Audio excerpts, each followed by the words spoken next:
let's talk about Lucifer Season 5, Episodes 6, 7 and 8. Spoilers. Boy, do we have a lot to unpack here. Okay, a quick recap first. So in the last episode, at the end of the episode, Chloe decided to stop soaking about the whole gift from God thing, and she sort of accepted it because Amenadiel helped her figure out that it wasn't really about her being a gift, it was more the connection between her and Lucifer. So she went to Lucifer, they started kissing. At the start of this episode, their they weren't putting on makeup. Their makeout session has been interrupted by a call from Ella because, of course, there's a murder. There's a DJ who got murdered in the middle of a rave, and so they have to go and help. And they walk into the scene kind of almost holding hands, and they're clearly behaving like a couple. Ella immediately notices, and Chloe is like, yeah, okay, yeah, we kind of got together, but please don't make a big thing out of it because we're at work. That's all fine. So they start trying to solve the case, at which point a guy shows up who we find out is another DJ and is also Chloe's ex from way back in the day, from when they were a lot younger. So Lucifer is, of course, immediately jealous, but in this case he has a damn good reason to be jealous. It's not just because like the guy's attractive and he's very, very clearly hitting on Chloe, but Chloe's behavior is just above and beyond rubbish. So first of all, she definitely seems to not be putting a stop to the flirting on the side of the DJ in question. What is his name? It was something where Jed? I think his name was Jed. So not only does she seem to be almost responding to Jed's flirting, but when he asks whether she's in a relationship, she flat out just says no, right in front of Lucifer, like he's standing next to her. And I was like, oh my God, are you serious? Like, are you serious?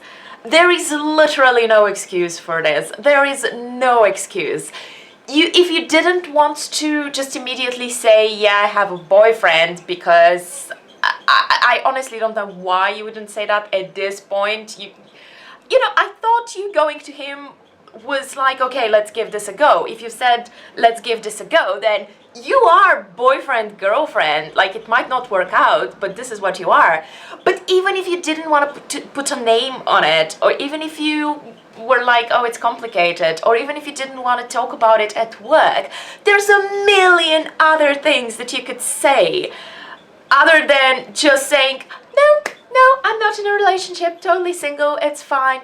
You could have said, oh, it's kind of complicated. You could have said, well, I'm sorry, but it's none of your business. I don't want to talk about my personal life. I'm at work and, you know, you're my ex from like a million years ago. There are so many things you could say. This is like so insulting to your partner slash boyfriend slash the guy who went to hell several times for you, who is standing right here, and you're flirting with your ex and you're disregarding what just happened. And it's terrible. What the hell are you doing? I don't know, if I were Lucifer, I would be a lot more upset than he actually was. Because he's clearly very jealous, but he doesn't get mad at her, which I would. I'd be like, bitch, what the hell? But okay, anyway, so kind of the main thing this episode is about Chloe trying to figure out, okay, well, but are we really a couple? Do we know what this is yet? And then Lucifer trying to overcome his jealousy, and Jed not helping, because even after Lucifer tells Jed that actually, you know, she said she's not in a relationship, but actually we're together, dude, and, you know, I'm not happy with you hitting on her. Even after that, Jed is clearly still pursuing her. He clearly did not get over her in the past. He's got like a building that he's named after her, or like not after her, but after a nickname that he gave her a long time ago, which is Cherry Jane, which obviously sounds like a stripper name. But then again, it's, you know, she was in a sexy movie at one point, so maybe that makes sense. But he's clearly pursuing her, and he doesn't seem to be like a horrible guy, but he's definitely kind of intentionally leading Lucifer towards messing things up, because so Lucifer takes him to his apartment because him and Chloe, they figure out that Jed is in danger and somebody was actually trying to kill him and ended up killing the other DJ. So they go to Lucifer's apartment so that he would, you know, have somewhere to stay that's safe. Why anyone would think that Lucifer's apartment is safe, considering people go in there and like shoot other people all the time, I don't know. But he goes with Lucifer, and Lucifer is like, okay, dude, we need to have a conversation about this. But Jed starts giving him really, really bad advice, because he's like, oh, listen, you know why she broke up with me? It was because I wasn't a mystery anymore. Like, when we actually got together, she got bored. So you need to be a mystery. You need to, like, not share things with her. You need to not communicate well with her. Basically, the worst advice ever. And, of course, Lucifer, who is gullible as hell, actually takes that on board, and he's like, oh, okay, I'm gonna be a mystery. I'm not gonna answer all of her phone calls, and she's not gonna know where I am, because that makes perfect sense. And so they go to Linda's house because Lucifer figures that the last place Chloe would think he would go would be like somewhere with a baby, and then that's how he's gonna be a mystery, by just going around a place where she wouldn't look for him. So him and Jed both go there, and at this time Amenadiel and Linda are having trouble with Charlie, who is crying a lot. They can't calm him down, and it's like not necessarily like a serious reason. It's just one of those periods in a baby's life where they cry a lot. And so all the guys are there. Dan shows up at one point. So all those four men are trying to figure out how to calm this baby. And in the meantime, Chloe's trying to solve this case with this DJ. She's just trying to call Lucifer. Lucifer's not responding. So she's like, what the heck is going on here? And they figure out that they could set a trap. They could organize another rave and kind of publicize that Jed's gonna be there as a guest DJ, and then the killer would show up. So she, along with Maze and Ella and Linda, all kind of go undercover. I think everybody at this point knows what Chloe looks like. Like, she's gone undercover so many times in Los Angeles. Every single criminal in Los Angeles or normal person in Los Angeles, like, her face is probably like so famous by this point.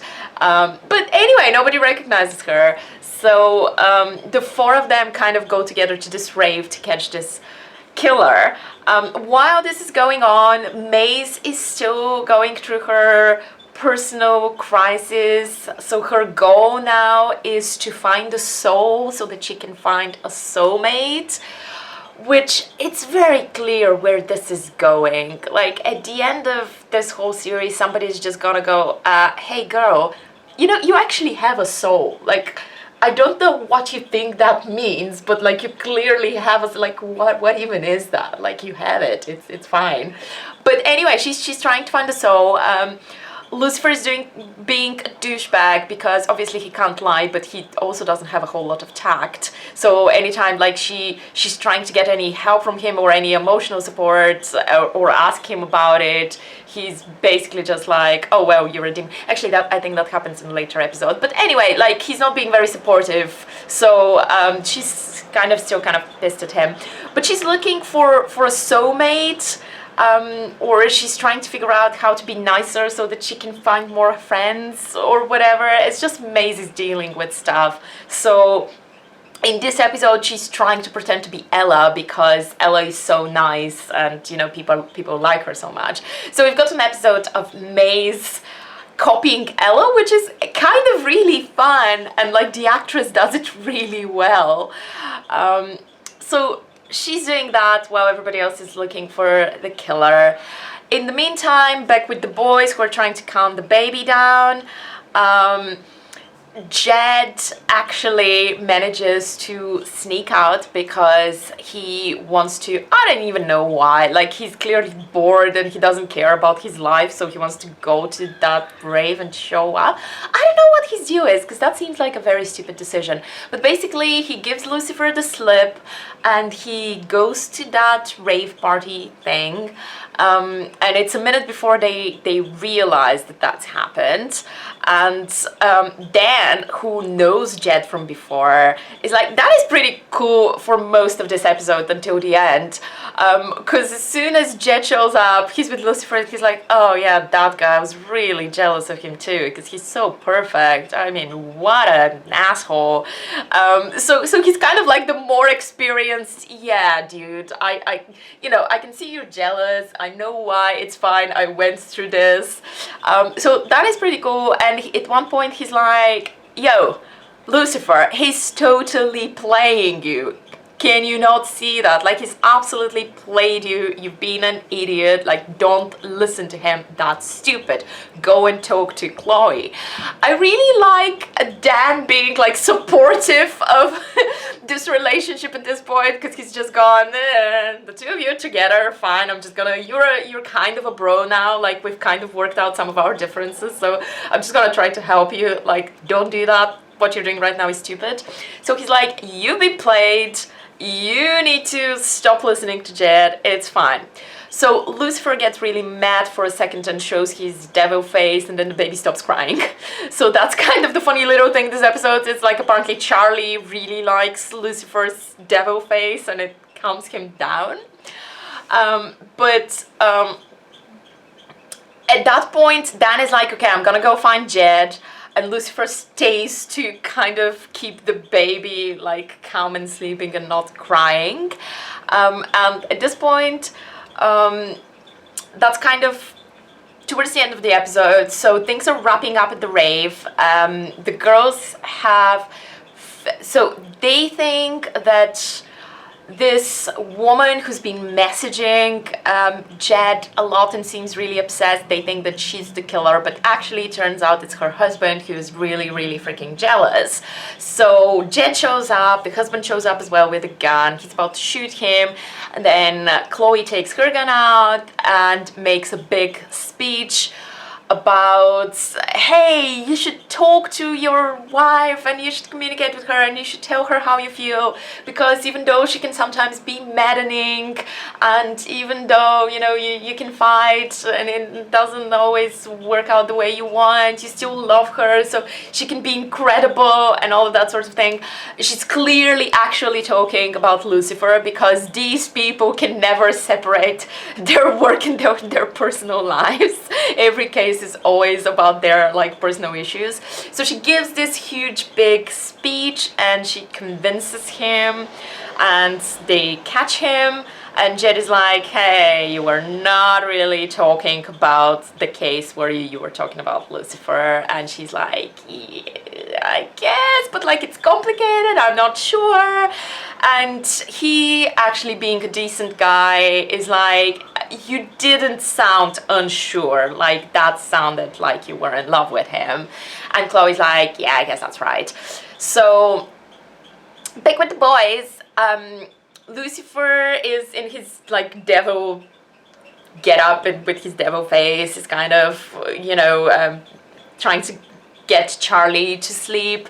And at that point, Dan, who's just left to go home and like get some rest, because he's told them that everything's fine, the case is solved, they don't need to worry about it. He gets a call from Lucifer's phone, so Lucifer threw his phone out earlier because he was avoiding Chloe, because he's an idiot. So Dan gets a call, and he hears Lucifer's voice, who is like, oh, is it too late for you to come back? Come back for a second, there's something important, you know, you need to see. So Dan starts walking back, and through the window sees Amenadiel and Lucifer as the devil with the baby. And obviously it was actually Michael who called, because he clearly, we see him like coming out from behind the tree, but like he clearly found Lucifer's phone.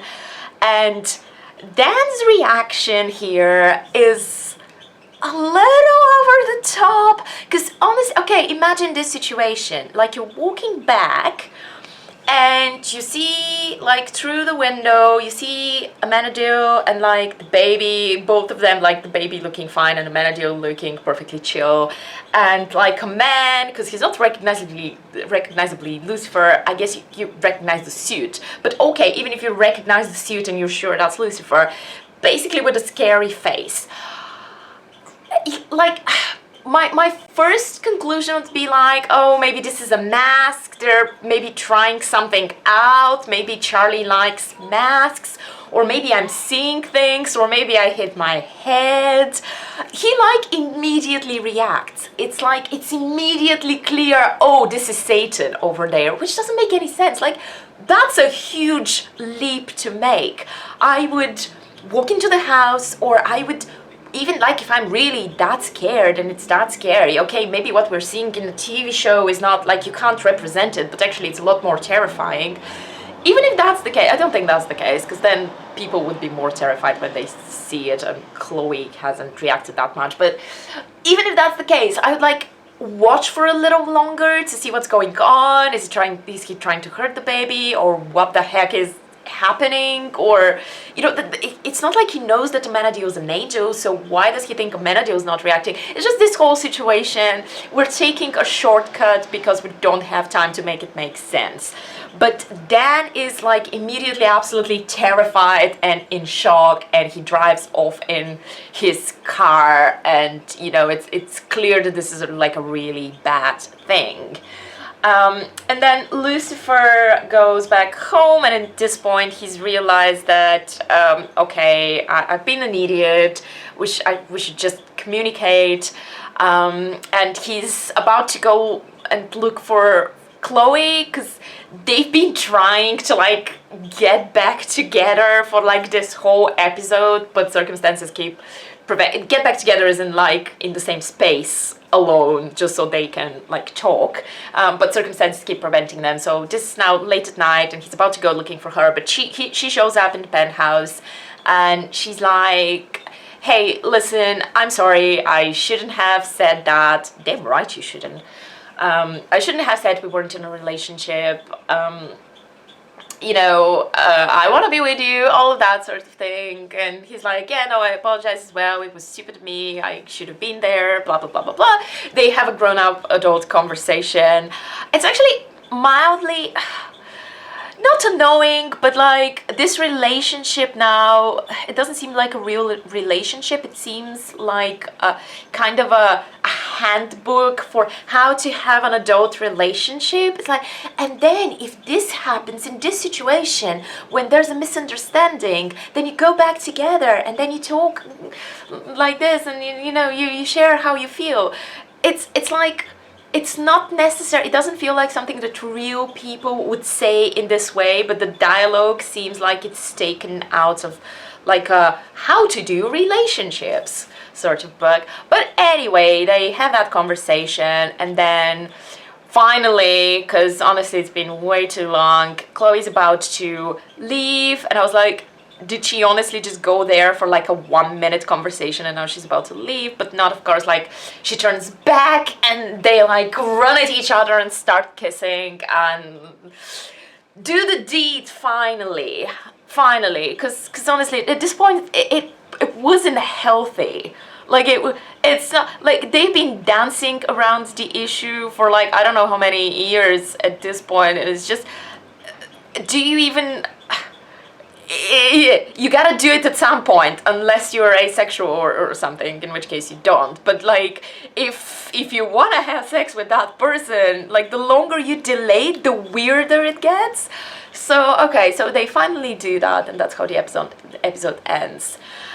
And I was hoping that once they were like fully in a relationship and there wasn't this awkward will they won't they anymore, like things would get better and I would like this couple a little more.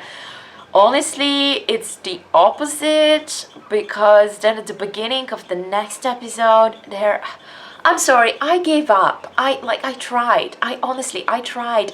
But there are no words for how much this pair does not work.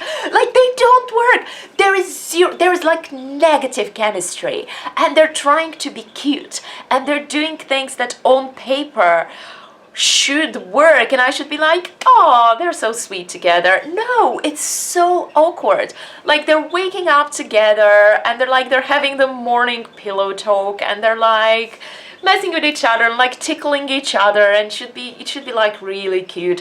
It is so cringy. It is so cringy. I'm sorry, like, no shade on the actors, it's just sometimes there's nothing you can do. The dialogue, again, is not helping. Like, I don't want to be mean to the writers, but they are so bad at writing dialogue. Like, this season, I don't remember if the previous season was that bad. Maybe, I don't remember. Like, Lucifer has never been, you know, Schindler's List, but I feel it's getting worse. Anyway, they're awful. But the important thing that happened during that whole morning, we're cute together scene, is that Chloe kind of like playfully asks Lucifer what he desires, and he tells her the truth. So she doesn't know this yet, but he figures out, oh my god, she has my mojo, she has my powers. And so this is kind of the theme of this episode, is he thinks that she has stolen his powers, and because he finds out that he's lost them because he tries to learn somebody else's desire and it doesn't work. And he thinks that because it worked on him, she can now do that to everyone else. So she has his powers and he has a little bit of like a personal crisis, because he's like, oh shit, well then who am I then? Like, if I don't have my powers, how am I even helpful to her? Because that's my thing, that's like my magic little trick that I do that usually helps solve the case, but now I can't do it and she can do it. So she's got everything that she needs, why does she even need me? And from the very beginning, like from that first like morning scene, I was like, yeah, no, that she doesn't have your powers, she can just do it to you. Like, that's the obvious thing that would happen here, because I don't know, because you've opened up to her and because the two of you have done the nasty, so some power transfer thing. But like from the beginning I was like, she's not gonna be able to do that to everyone, that's obvious. And so they're trying to solve this case, and actually for the first time I think that the case is kind of they've upped their game with the case. So like negative points for the relationship working on screen, but like I'm definitely giving the show and this episode some points for the case, because I've never been genuinely like nervous or worried or scared in a Lucifer episode, because it's so tongue-in-cheek and there's usually no real sense of danger. And like even the murder victims, you think of them as like cartoon characters, not as real murder victims. Whereas this time they're solving a serial killer case, and I was like, okay, all right. I mean, that's a bit more like grown up and serious. And he's, you know, out there and they're trying to prevent other women from dying, and it's this genuinely scary guy. So I really love that. I really appreciate feeling a bit more like there's a sense of danger and there are stakes. So that happens in this episode. What I forgot to say was that, like, for a brief moment in the previous episode, while they were trying to solve the DJ case, this new guy shows up who's a journalist, and he seems to be interested in Ella. And he's like this really nice, quirky character, kind of very cute, a little bit goofy. And initially she like refuses a date because it's not her type, but kind of throughout the episode and with time, she's like, okay, I should maybe try that. Like, for the first time, this is a nice guy. I go for the bad guys. I should go for the nice guy. So eventually she's like, okay, do you want to go on a date? So they start dating, and he's like super perfect. He's got the same interests as her. He's kind of silly and cheerful like her. They seem like the perfect match in terms of like they're very similar to each other. So he's kind of hanging around, and he seems like he's gonna be a new regular character on the show, just to kind of have an additional sort of not really comic relief, but an additional light-hearted character, and for Ella to have a boyfriend, because she's been talking about this throughout the whole season so far. His name is Pete, so Pete is kind of hanging around too as a journalist. You know, the excuse for that is he's just writing articles about these murders. Okay, so they're trying to find this serial killer. They're looking for different clues. At some point, they do figure out neither one of them has any mojo. So that's when Lucifer realizes, oh, you can only do it to me. What the hell is going on in here? So he's struggling with this thing the entire time. And Chloe's like, why is this upsetting you? Hey, you need to learn to share. So the episode is about kind of, oh, but you need to share and there needs to be give and take. And I'm like, yeah, but that's not, you're not sharing. You now have something that he doesn't, and he's concerned that he's less useful is kind of legitimate, but she's kind of being cool this episode. She was a terrible person most of last episode with her whole we're not in a relationship thing, but she's making up for it this episode because she's like, okay, well, I need to build him up, I need to encourage him, like I need to be nice. So she's constantly like, I couldn't do this without you, I really appreciate your help, it's not about the mojo, like I need you as my partner, it's all good, which is nice to see. And they're also kind of looking at Ella and Pete and their relationship, which seems to be like really great. They're like really supportive of each other, and they share everything and nobody's jealous, and they just enjoy kind of having the same strengths and same interests and that sort of thing. So Lucifer's looking at that and it's kind of like, okay, that doesn't make sense to me that you're not, you know, that you don't mind sharing like that, but I guess that's the thing. So it's kind of nice to see another relationship apart from Lucifer and Chloe. I kind of enjoyed having another couple there, because at this point there's nobody else. Like, nobody has a boyfriend or a girlfriend. Menadu and Linda are not a couple. Maze doesn't have anybody. So it's just basically Lucifer and Chloe, which I obviously am not enjoying, so it was nice to have something else there. They eventually figure out, so they're trying to figure out who the next victim is going to be. They find the killer's apartment. Don't remember how they did that, but they do.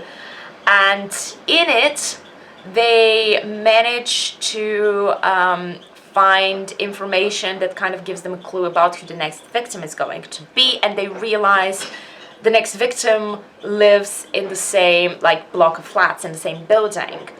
So they're trying to find the right flat, so they split up, and Lucifer ends up walking into the correct flat, but he gets incapacitated because part of the killer's MO is he paralyzes his victims. So he like uses an injection with like a paralytic that paralyzes your vocal cords first, so you can't scream. His whole thing is about like cutting vocal cords and things like that. So Lucifer is paralyzed, he can't do anything, he's completely helpless, and he has to like watch Chloe walk into the apartment, and she almost like gets ambushed by the killer, but because she's looking at Lucifer, she's checking on him, and like he manages to like indicate with his eyes that there's somebody behind her, so they manage to catch the killer. And everything's fine. Lucifer's like, okay, I'm fine, we're gonna share, it's gonna be, you know, they've resolved the issue, this episode's issue with their relationship. And So the killer gets locked up, but Chloe kind of gets the sense that something's wrong here, something doesn't make sense.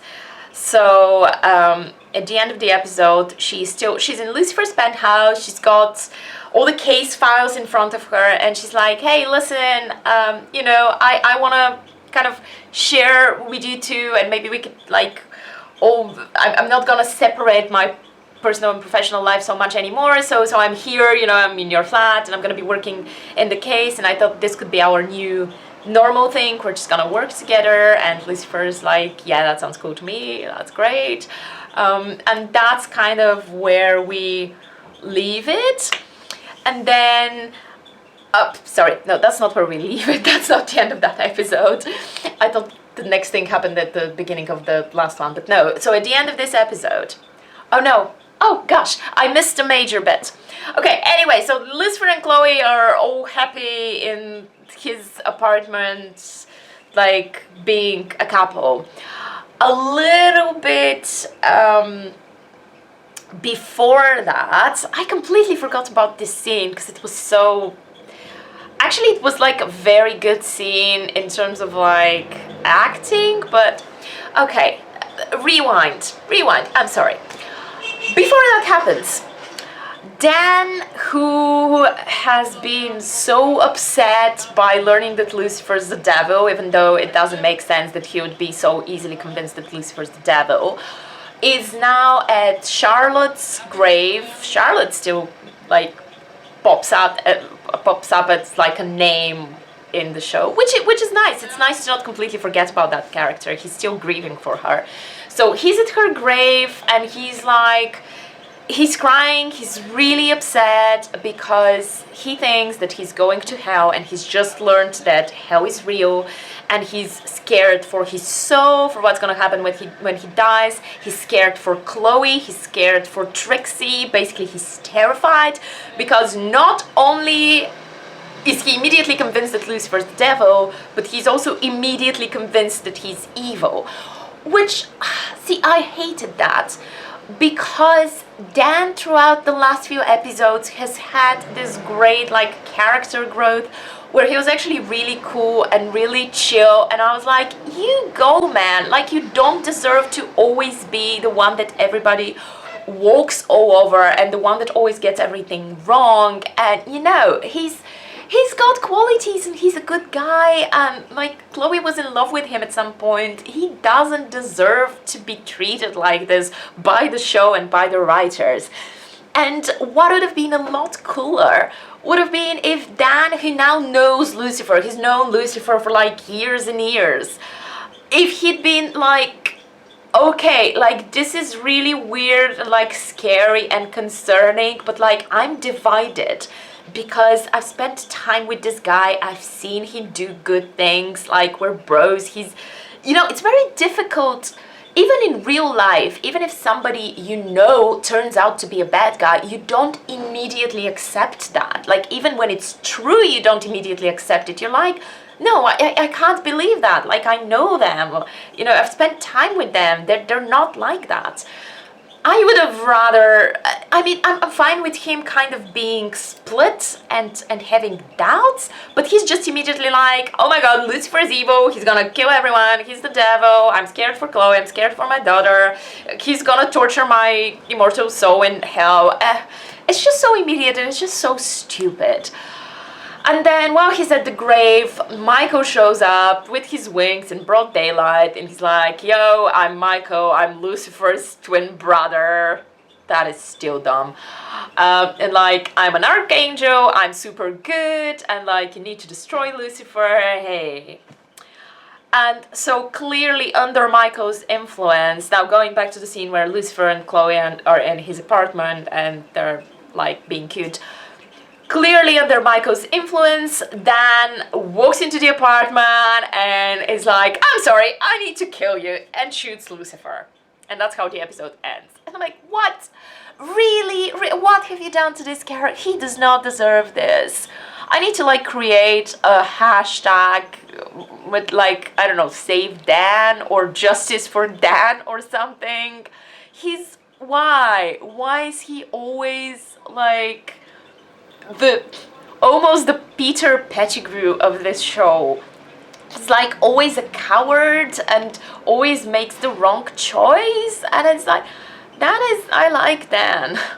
And he's a good cop. Like, most of the time he's a good cop. He's not a coward. Anyway, so that happens, and you're like, oh my god, no, Lucifer's been shot. Is he gonna die? What the heck is gonna happen now? But no, the very first few seconds of the next episode, Lucifer, like, gets up and it's like, he's fine. His shirt has a hole, but, like, he's not actually being shot. And he's like, oh, I'm not vulnerable around Chloe anymore. Which is nice to know, because at the end of the previous episode, like, Chloe runs towards him and starts going, oh my god, Lucifer, and I'm like, you idiot! Like, you know that he's vulnerable around you.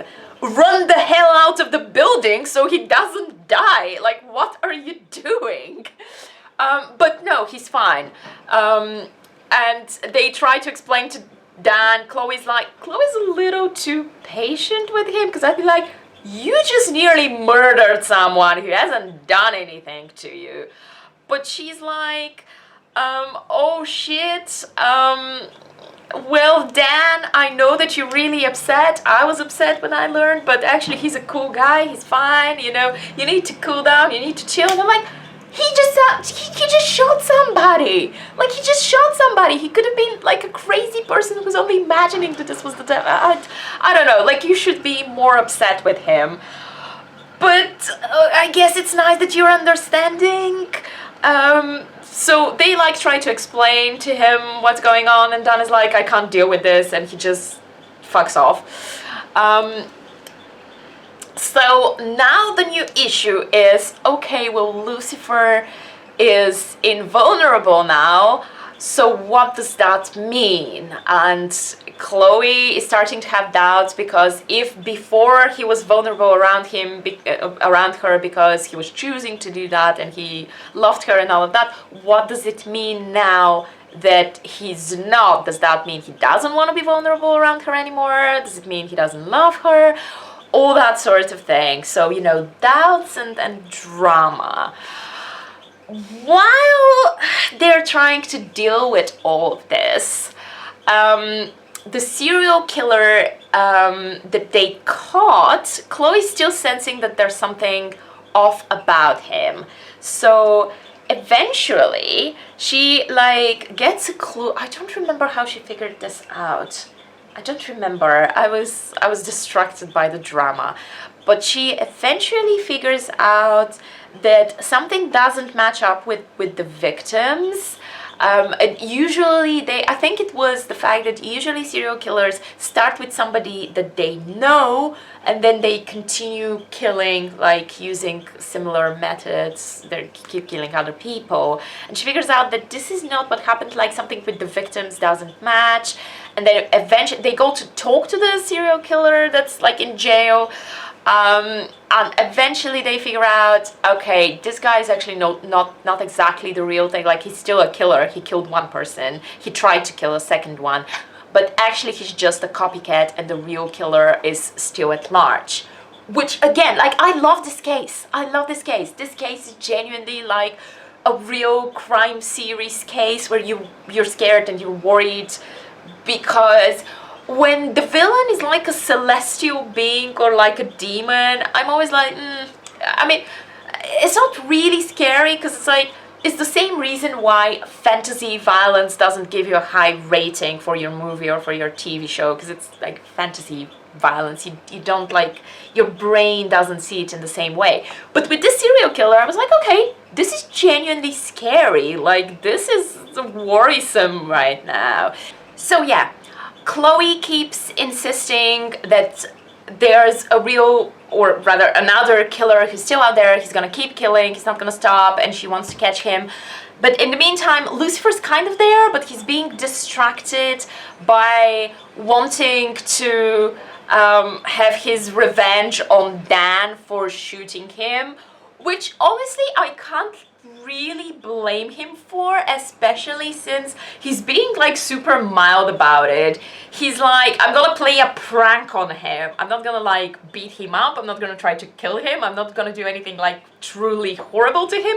He's just looking for like the perfect prank to play, which honestly, who can blame him? Like, somebody just tried to kill you and you're just being like, oh, I'm gonna put a non-poisonous snake in his like drawer, or I'm gonna give him laxatives, or it's pretty innocent.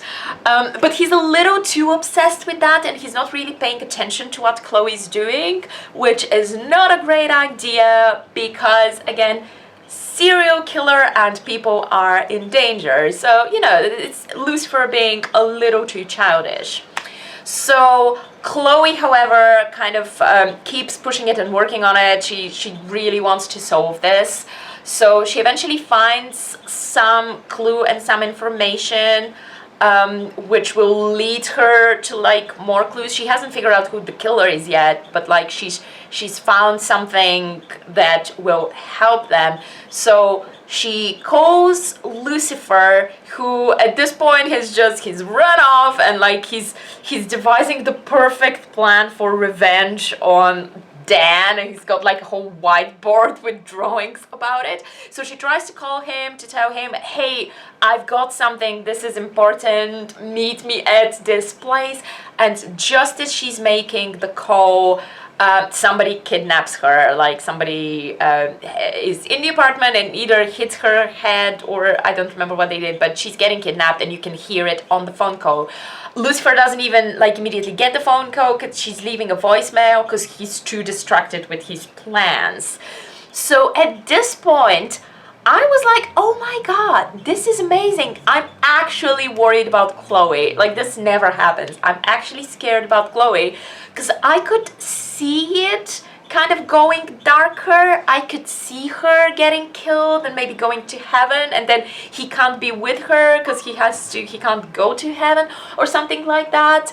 I could see her genuinely I thought there was about like at least a 15% chance that she might actually die here. And even if she didn't, like, the scenes are genuinely, like, the setup is genuinely scary.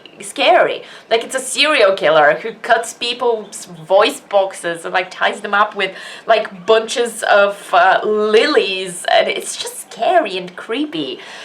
So I love that. I thought it was great. I was like, oh, finally we've got a genuinely like terrifying antagonist, and we don't even know his face. We don't know who it is or why he's killing people or what's going on.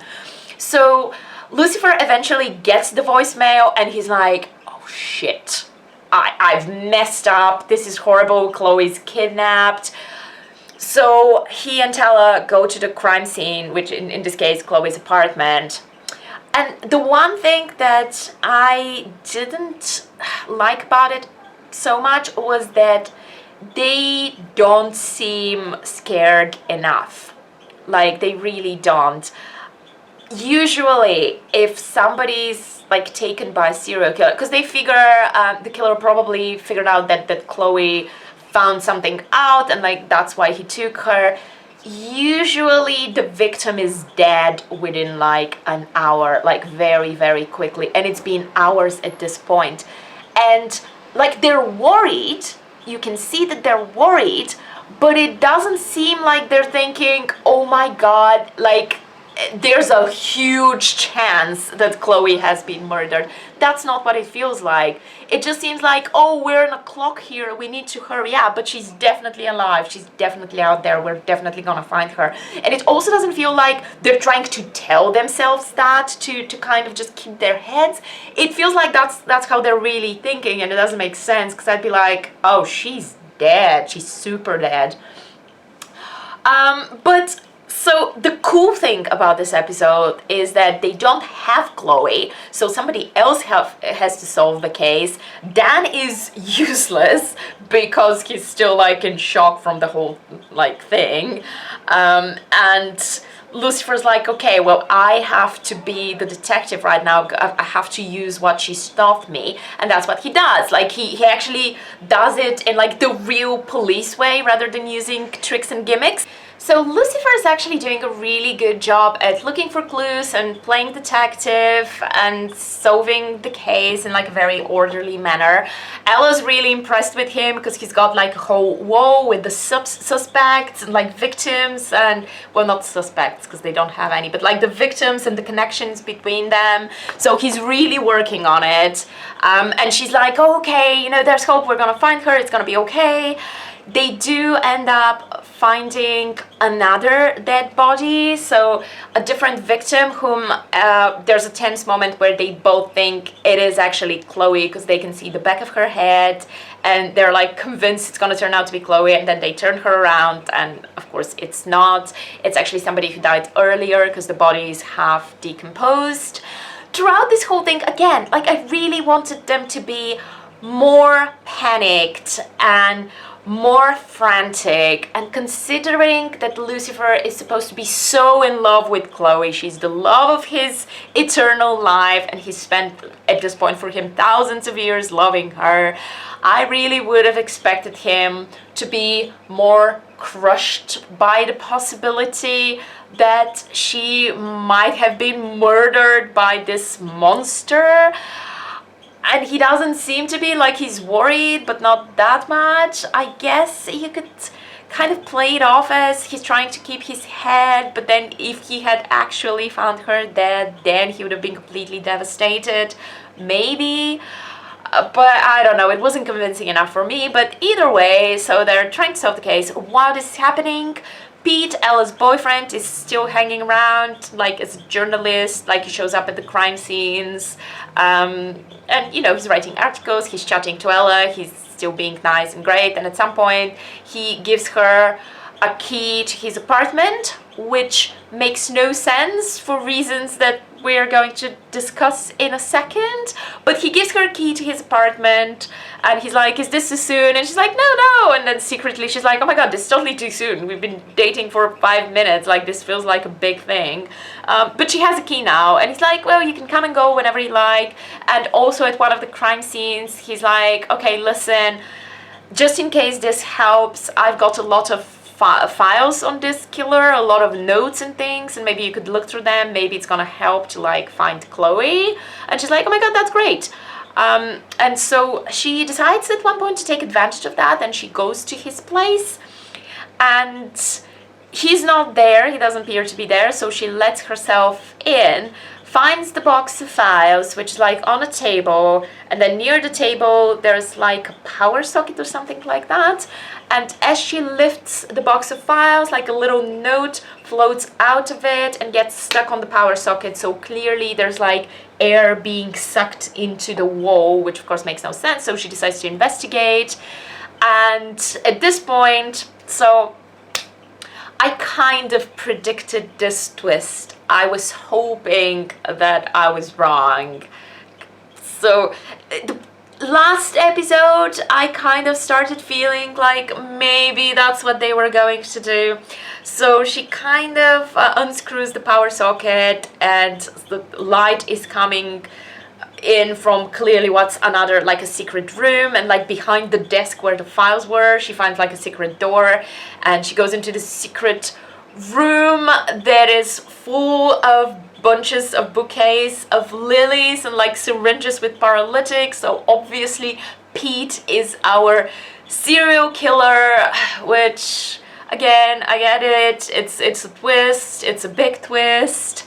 I was just kind of hoping they weren't gonna do that, because one, poor Ella, like she finally thought that she had found a good guy, and I get that, like, yeah, you want your viewers to feel emotions, you want them to go poor Ella, but this just seems a little bit unearned in this case. It's like, oh wow, shit happens. Like she always falls for the bad guys, and then she attracts a serial killer. Like, that's horrible. That's a little too dark.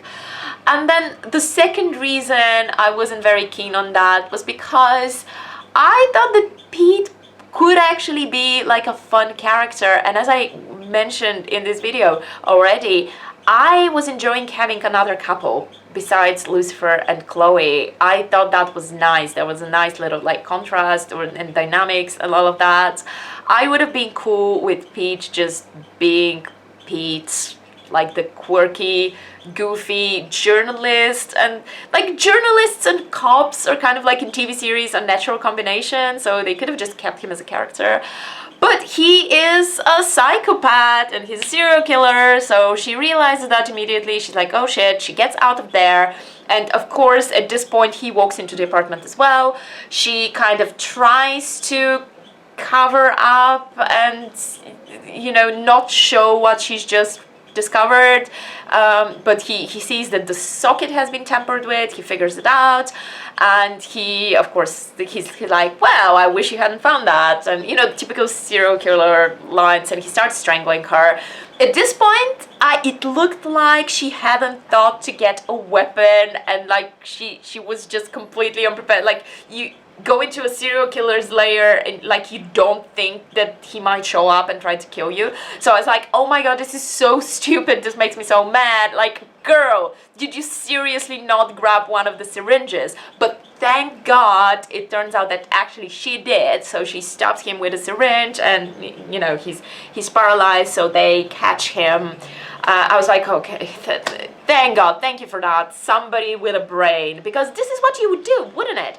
Wouldn't you? Like, if you're in a scary place and you've suddenly realized your boyfriend is a monster and he might try to kill you, you would grab the first weapon that you can find so that you can defend yourself. So they catch him, and she interrogates him, and she's like, where the hell is Chloe, you asshole? They have like this whole conversation.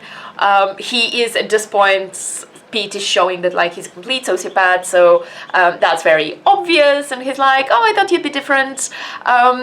Maybe because you were so nice with you, I might feel something, but no, actually I only feel something when I kill people, which, yeah, fun times. But it turns out that actually he has no idea where Chloe is, and it wasn't him. And again, I really wish it had been him, because that's a lot more scary. And the real like person who kidnapped Chloe in this case, it's Michael, which Michael at this point is such a lame villain that you're not even a little bit worried about her. So as soon as they learn that it's not Pete, he seems to be telling the truth, he doesn't know where she is, Lucifer figures out, oh, it's gotta be Michael then, and they start trying to look for clues on where Michael could have taken her. So Lucifer talks to Dan, and Dan remembers that Michael flew him to like a secluded place that had like fake caves and things like that, and from this information they figure out, oh, it's an abandoned zoo, and they go and find her there. So everyone's happily reunited. Maze is helping as well, because she cares about Chloe. But at this point, she's really angry at Lucifer because he dismisses her at every turn. That's the one thing that Lucifer is actually doing in these last few episodes that's like a dick move. But in his defense, he's looking for his girlfriend and is really worried about her, and at one point he thought that a serial killer had her. So he really doesn't have time for Maze's personal drama. This is like the worst time to be asking him about, oh, can demons get a soul? Am I gonna get a soul? And obviously he's like really dismissive and like, no, you're a demon, just leave me alone, what the hell. So they save Chloe, it's all fine. But Michael is still at large and like trying to mess with things. So while all of this is happening, Amenadu and Linda are having a problem with Charlie, who apparently has a little bit of a cold. But because he's supposed to be an angel baby, they think that a little bit of a cold means that it must be something like really dangerous, because he's an angel baby. He's got all of these powers. So if the symptoms are a little bit of a cold, it's actually something a lot bigger, and he's just experiencing it more mildly. So they take him to the hospital, but it turns out that it is actually just a cold. So at this point, they're starting to realize Charlie's a perfectly normal baby, no angel powers or anything, and Michael is using this to kind of get to Amenadiel, because he's like, oh, but that means he's gonna be mortal, he's gonna experience all of these horrible things, and he's gonna be in pain, and then he's gonna die. It's basically just messing with Amenadiel's head, and he's also been messing with Maze's head, because he's like, okay, Lucifer doesn't care about you, but I've never lied to you specifically. I lie, but I haven't lied to you, and I'm gonna help you find the soul.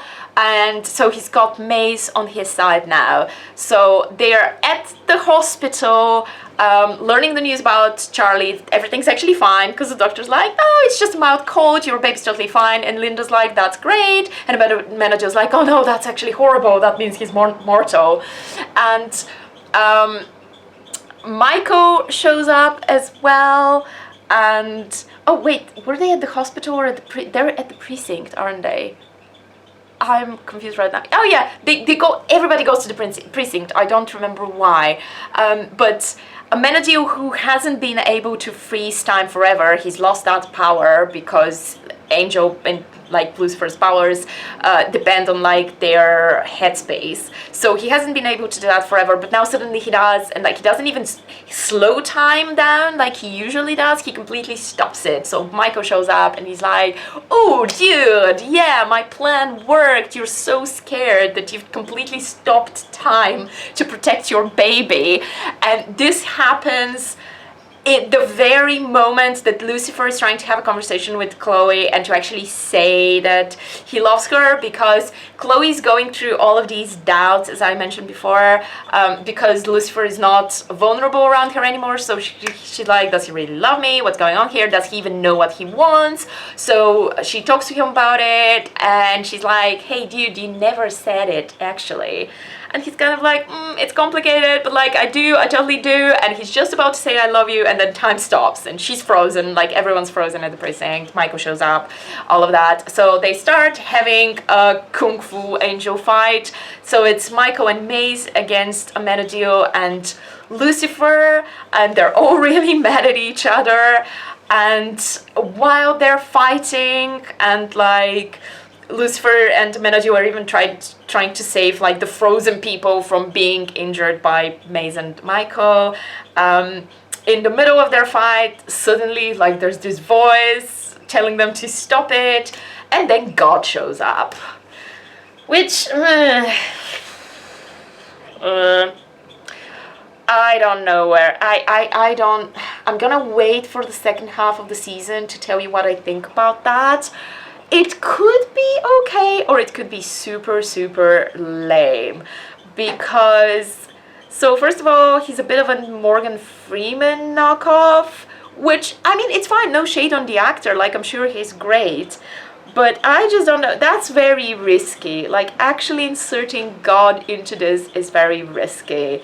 I'm not even sure Supernatural did that well. I think sometimes they did it well in some episodes, and I think towards the end they started really messing it up. And it's always just, it's a gamble. But anyway, that's the finale of season 5A. I don't think we have a date for season 5B yet, but we'll see, probably sometime like around New Year or after New Year, we're gonna get the next 8 episodes. I'm curious to see what happens. I am utterly uninvested in Lucifer and Chloe, but I'm invested in Lucifer himself, so we're gonna get to see his like actual in-person relationship with his father, which we've never seen. That might be interesting. I'm just not sure about God showing up in person as a good-looking, sort of slightly past middle-aged black man, but we'll see. It might be a good thing. So anyway, overall thoughts on this season, it was alright. Like, if you take the love story out of it, which is difficult because that's what the whole show is about. But I think there's enough there, other than Chloe and Lucifer as a couple to keep me interested. I would like to see more of the other characters because I actually do like them and they're doing some interesting things with them. I would like to see more interaction between Lucifer and literally everybody else. Trixie was in like one episode this season. Can we see more of Trixie? I know that she's not actually that important to the story, but I think there are ways to insert her and like things to do with her. If you're gonna have her there at all and not remove her from the show, you could at least give the actress something more to do. She's grown up at this point. She probably wants to do some like real acting. Give her something to do.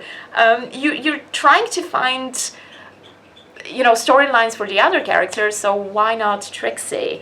I would really like to see more of Dan. I feel so bad for Dan, and I would like Ella to find a decent boyfriend. Oh gosh, poor girl. So yeah, there are things that I'm looking forward to. Hopefully the second half of this season is not gonna disappoint. And also they've decided to have a season 6, even though season 5 was supposed to be the end of it. And what they're actually doing is they're stretching out the original ending that they had planned. There's not gonna be a new ending, but they're just stretching it out, so they're gonna have like a little more filler, I guess, and like they're gonna flesh out some storylines with side characters. So fingers crossed that that's gonna be fun to watch. But for now, this is what we got. So thank you guys very much for watching, and I will see you some indeterminate time in the future with another video about Lucifer. Thanks, bye!